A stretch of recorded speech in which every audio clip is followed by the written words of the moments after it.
সকালটা বেলা উঠেই বেটার ঘ্যানো ঘ্যানো শুরু হয়েছে। আমার একটু ওটস না কি বিদেশি খাবার হইয়া বানাই দাও। তা নিলাম একখান বাটি, বেটা যখন শখই করলো দিলাম একটুখানি দুধ। সেরিডারে কইলাম একটা বড় বাটি দে। সেরি তো মাথায় থায় না কিছু। পরে নিলাম একখান বড় বাটিতে দুধটা ঢাইলে নেওয়ানোর পরে এটা তো আমি ওভেনের মধ্যে ঢুকামো। ওভেনের মধ্যে না ঢুকাইলে আবার এই ওটস রান্না করতে অত যে অত ক্যাসাল করে কেটা।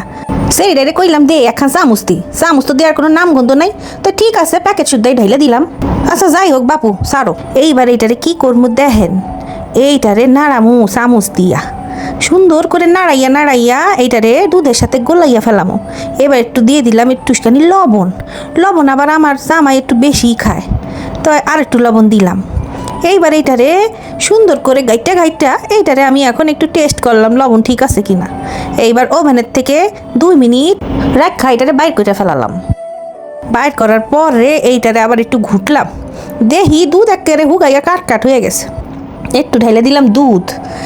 এইবার এইটারে নাইরে এইটার মধ্যে কিছু ফল ফ্রুটস দিয়া দিব। তো দেখেন একটা কলা, ফকিরের লাহান কি কলা লই আইছে। যাই হোক কলার ভিতরটা ভালোই আসিল।